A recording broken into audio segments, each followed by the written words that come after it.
Hey ladies and gentlemen, welcome back to the channel. As always, it is Nick here, back with your daily crypto news and analysis. And today we are going to be talking about Ripple and XRP, as well as the vast majority of crypto and finance. And with that being said, let's just dive in and let's start off with this article here. So this got posted on the 18th, and it does say Ripple versus Swift. Live demo shows how XRP reduces cross-border payment cost and delays. Now listen, this is not new news. We know how efficient Ripple is with Swift and the cross-border payment scheme. Um, when we look at this, a lot of people look at Ripple versus Swift in competition mode. And at the end of the day, are they competing with one another? I would argue that right now Ripple doesn't really care about Swift. Swift might care about Ripple, and in fact, we actually know that this is the case, right? Going all the way back to 2019, actually, we see here international bank payments are changing thanks to competition from blockchain, and this was mentioning Ripple with Swift, and it really kind of put a lot of pressure on Swift to innovate and actually become more efficient. Now, we've seen a few updates, for an example, like GPI. GPI is not a big thing. It's kind of like just putting, I forgot what Brad Garlinghouse said. It's like putting a cover over an old engine. And when you really kind of look at that, right, like that's pretty much what they did with GPI. GPI doesn't really solve much at all.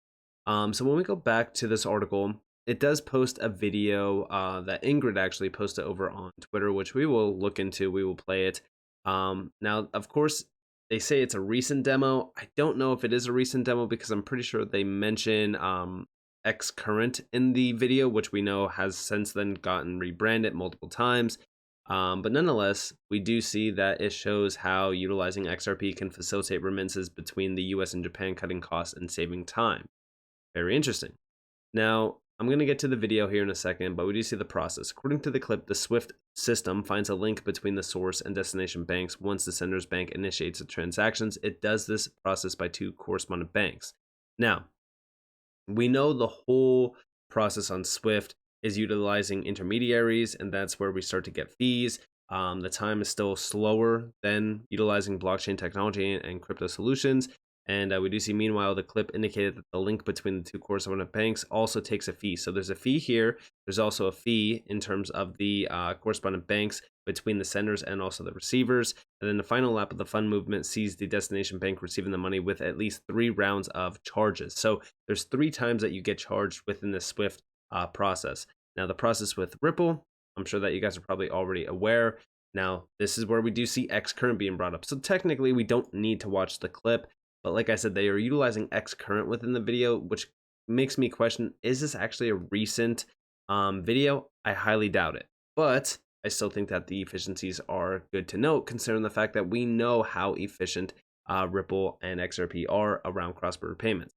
But down here, we do see while Ingrid's clip was a demonstration using XRP, such a process already happens in Asia. Specifically, the Crypto Basic has reported that Japan payment giant SBI commenced remittances between Vietnam and the Philippines and Indonesia using XRP. And with Tranglo, yes, they expanded rapidly through Tranglo with that as well with SBI. Now, outside of this, all right, we also have this article. This is from 2019. This is when we really kind of started to look at cross-border payments and how big this market could very well be. Now, again, I don't need to go in depth on this, but this is the original video. This is where that video got posted from. Again, this is 2019. So just to confirm, this was a 2019 demonstration. It wasn't a recent clip. I hate the fact that a lot of these news platforms are really kind of readdressing these clips and saying that it's new. It caused a lot of confusion, and it also just causes outrage within the community. But I will say this, as we really kind of look at Ripple, Ripple has been disrupting the overall value transfer model for a very long time. Today, we know that you could save 33% just utilizing Ripple. Outside of this, right, when you utilize XRP with Ripple, you see an additional 42% saving. So this is a big deal, right? And then I believe that there was another slide to this. It was like Ripple with XRP plus a stable XRP. That was like 66% savings. So altogether, you could save about roughly 66% utilizing Ripple and XRP. We even do see here the system can reduce costs by almost 60% and make transfers securely and instantly if, of course, XRP was stable. And the question is, what price would XRP be stable at? Now, outside of this, the reason why I bring all of this up and I bring up the efficiencies of utilizing Ripple and XRP is because we recently seen some confusion. So like I said, Swift was recently at CBOS 2023, and it kicks off with collaboration, fragmentation, and innovation. Within this article, we do see how collaborative finance in a fragmented world, reflecting a key challenge facing the financial community today, mainly with rising geopolitical, economic, and technological fragmentation. How can we work together to ensure value flows smoothly and securely around the world? And this is where I really kind of started to think about it. I was like, well, you know what?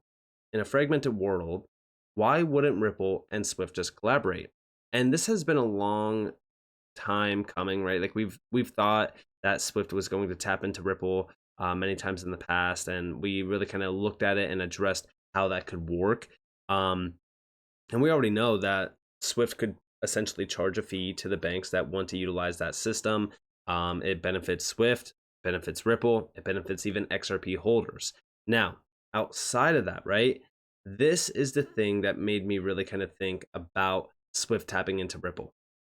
We've made great progress in upgrading the platform, upgrading the rails towards our instant and frictionless vision, and using API and cloud technology to build new capabilities. Right there makes me think and question, are they utilizing Ripple? Are they planning on utilizing Ripple? Because we know RippleNet is cloud-based technology. We know it's an API-based technology as well. They could easily tap into this, and the efficiencies would be extremely great. And also remember, right, like there's been a lot of discussions of them possibly utilizing Ripple and XRP. We don't know if they are utilizing it. We don't know if they are planning on utilizing it. We don't even know if they are still competing with Ripple. But we do know, right, from a few recent articles, we do see here from Swift working with Visa to break down barriers in cross-border payments. A lot of people thought, like, are they replacing XRP? Are they replacing Ripple? No, they are not, in my opinion. And we do see over here, Swift and Wise join forces to expand cross-border payment options globally. Again, another big update on pretty much the same day. This is the 18th. This is the 19th. Like I said, this conference commenced on the 19th. And over here, we have from August 22nd. The reason why I bring this up is because we do see cross-border payments on Swift exceed the G20's processing speed target. When you scroll down, 89% of the transactions processed on their network is reaching recipient banks within an hour. Let me ask you that. Do you think an hour is instant settlement? Because I guarantee you say no, because it's not. When we really kind of look at this, are we just trying to, see something along the basis of just like the bare minimum? Or are we trying to achieve greatness here? Because if we want to achieve greatness, you have to tap into blockchain and crypto technology. There's just no way around it. Because we know with Ripple and XRP, it's seconds. And it's near instant. When we look at Wise, this is not going to really change much. It's just greater connections to the global system. Because again, Transferwise, massive platform. If you guys haven't used the Wise platform, you should. What's funny about Wise is that we know from the past that with Transferwise over on Twitter, from 2018, we do see Transferwise begins private launch of its consumer borderless account and bright green debit card. A bright green new milestone in our Transferwise journey. Watch this space for the full public launch coming soon. And we do see, when will you use XRP? There's no ETA yet, but we are trying to improve. Does this new service utilize Ripple technology to transfer the currency?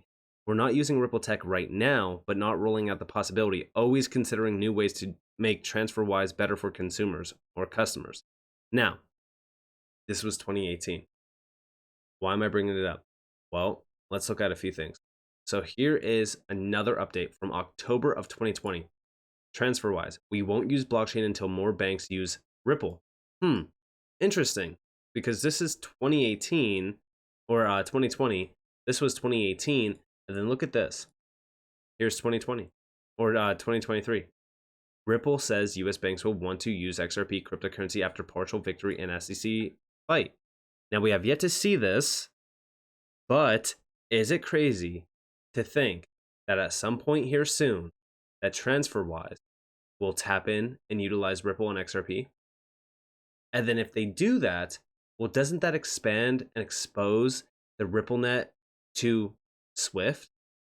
Because even within this, they do mention, yet again, API connectivity, including cloud as well. Very interesting. Now, outside of this, right, going back to Visa. Well, Visa is definitely interesting because we know that Visa, back in September 14th, we do see Visa cross-border solutions helps businesses grow globally. Now, this is with Currency Cloud, a Visa solution. Now, for those out there that don't know, okay, Visa bought Currency Cloud. They acquired Currency Cloud, I think, back in 2021, I believe. Now, again, all of this is done via an application programming interface, or API. API is the key here. Like, this is why I bring up API all the time when I talk to you guys a little bit about Ripple and XRP and RippleNet, even with Volante. It's a big thing. Now, why am I bringing up Currency Cloud? Well, first and foremost, here we have Visa completes acquisition of Currency Cloud. This was in 2021, right at the end of 2021, almost in 2022. And then over here, we do see from 2020, Currency Cloud announces partnership with Ripple to process cross-border payments on RippleNet. Interesting.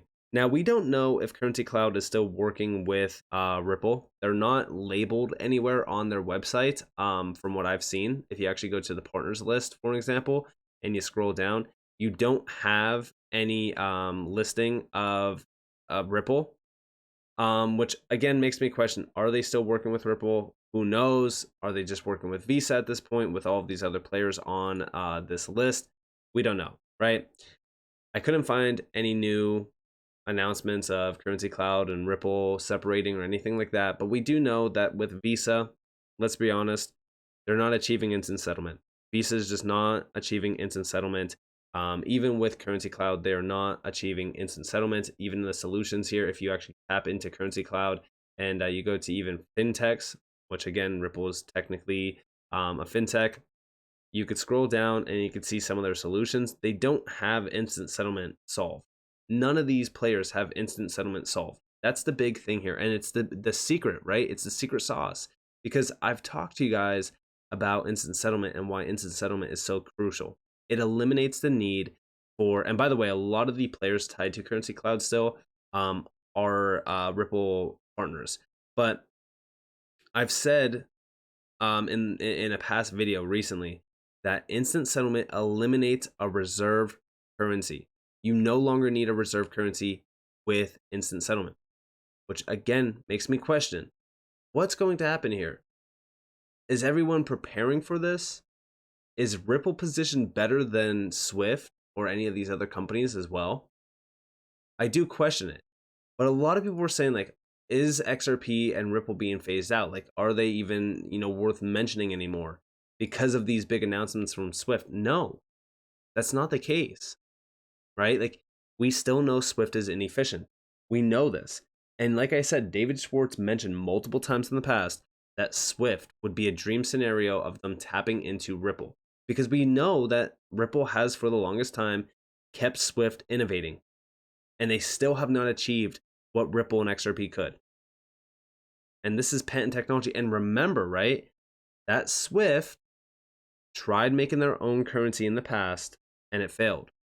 Because guess what? Nobody wants a centralized currency. That's what Swift is missing. And that's what all of these players are missing. Listen, tomorrow, if Transferwise or if Visa wanted to launch their own token, who's going to use it? Let me ask you this. Is any other country going to utilize their token? No, they don't want to.